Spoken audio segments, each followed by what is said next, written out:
where the Christian is used to the Old Testament and the New Testament. They never heard the term the Last Testament. Did you hear anything like that in your life? No.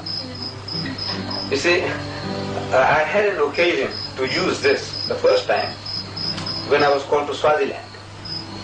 King Sobuza, the old man, you know, the king of Swaziland, his eldest wife, she died. And there was a controversy in Swaziland as to how long is a man to wait before he can remarry. But since King Sobuza had other 8 wives, that controversy turned from how long is a man to wait to how long is a woman to wait. Suppose Sobuza had died, how long are his wives to wait before they can remarry? So the topic changed from how long the man is to wait to how long is the woman to wait. And there was a controversy raging in Swaziland. Different churches had different opinions, different views on the subject. And they were arguing and debating. So King Sobuza called a synod.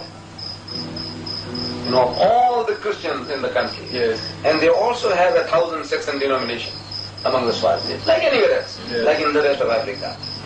They tell us that in South Africa, among the whites, there are 1,000 different churches and denominations. And among the blacks, there are 3,000. There are different fragments, so little things. Yes. Like in America, there are 40 different Baptist churches. Different. So this Baptist church, no music in the church. That Baptist church, music, but no dancing. The other one, dancing is allowed, and so on and on. 40 different Baptist churches. One won't go to the other. So, among the Swazis, these different churches arguing, debating, so the king says, let's call it a synod. And there was a Swazi Muslim. So he called me, he said, look, we also have a point of view. So I went down to the synod. We were accommodated in the king's kraal, in the yard, in the grass. And we sat there and the arguments and debate started from 7 o'clock in the morning, sitting in the grass. No tea break, no lunch break. You know, the American is tough. You know, he's going on and on. So about 5 o'clock my turn came. That's what was the afternoon? In the afternoon. And by then, you know, so many had to say. And the Swazi, one fellow comes along, master orators. The Africans are master orators. Everyone a potential Billy Graham. You know, among us, Billy Graham is somebody. Yes. Among them, every African is a Billy Graham. You know, he's an orator. I'm not, no reflection on your hero. You know, That's not my hero.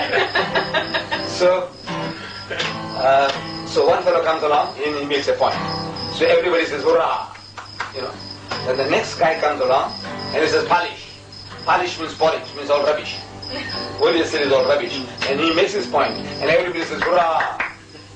Anyway, the next guy comes along and says, polish. It's all rubbish. What is it? Garbage. You know, junk. What this guy said is all junk. You criticized each one in turn. No, just brush them off. It's all right. Now, he makes his point. And the way he does it, everybody says, hurrah! So my turn comes. So I said, you know what? We are discussing this problem from morning till now, and we haven't come to an answer yet. No solution to the problem. Because, I said, you are quoting the Old Testament and you are quoting the New Testament. You are quoting the New Testament and you are quoting the Old Testament. And the Old Testament and the New Testament has not got the answer. I said, the answer is in the Last Testament. You know, I go, so what is this? Never heard of it. I said, look here. I had it in my hand, the Quran. I said, here, this is the Last Testament. This book has the answer to your problem. And you don't have to think. You don't have to deduce anything. Listen. So, chapter 2, verse 234, I think it was. I started reading to the audience. It says that if any of you die, this is the Quran. Yeah.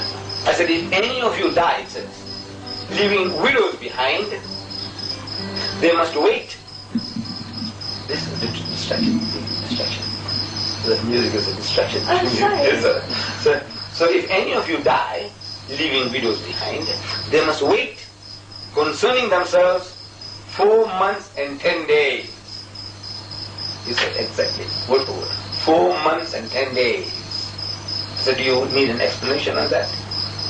4 months and 10 days. But he says, anybody could have guessed 4 months and 10 days. This is attributed to God, that God Almighty inspired Muhammad to say 4 months and 10 days, the widow must wait. With regards to waiting after divorce, it says 3 months. You wait in case the woman is carrying.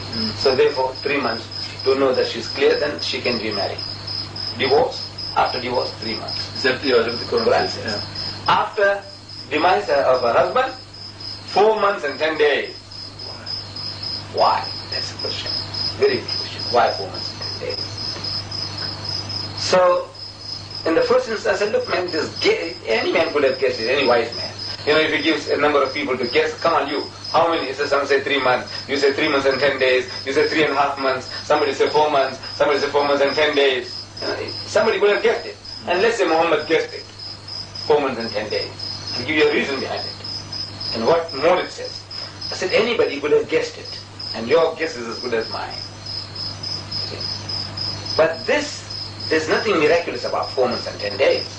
But I'll show you something miraculous about this book. The next verse says that you may propose marriage to the widow, but do not enter into a marriage contract until the term is fulfilled. I said, that's a miraculous part. You see? Says you can 4 months and 10 days. But in the meantime, you do not enter into a marriage contract with the widow until the term is fulfilled, 4 months and 10 days. You may propose to her, you may suggest to her, but you can't marry her. Why? Because the woman is emotionally not in a condition to make up her mind. Your husband is just gone. Your brother-in-law comes along. I says, sister-in-law, don't worry. I'm prepared to give you protection in marriage. You and your children. He said, look, when I've lost my looks, who's going to, in the marriage market, you haven't got any value anymore. Who's going to take me? And here comes along your brother-in-law. He's prepared to marry you. You see? So you said, I'm very happy, I'm delighted, I didn't think anybody would care for me. Now he's going to pay the rent, he'll do this, do that. So the guy says, come, call the priest to come. She's agreeable. Under those conditions, you are agreeable. You are a drowning woman clutching at straws. See? So the guy comes along and gets her marriage. Marriage ceremony is over.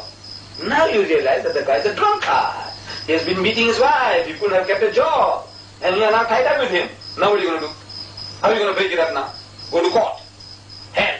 Can you see? So he says, no, the woman is not in a position to make up her mind. So you can propose, give her some assurances. Don't. But now, month is gone, 2 months have gone, you're telling her this instead of my brother-in-law. Have you forgotten what he used to do to his wife? This guy can't keep a job. Thank you very much. This is now, the guy comes along and says, no, thank you, brother-in-law. I'll wait a little, God is great. Something will happen, solve my problem. But you won't get caught. 1,400 years ago, in the desert, this man gives such a law. 4 months and 10 days. But don't enter into a marriage contract until the deal is accomplished. I said, can you imagine a man in the desert giving you such an answer? You don't have to reason. No deduction. In the whole Bible, you can't find an answer like that.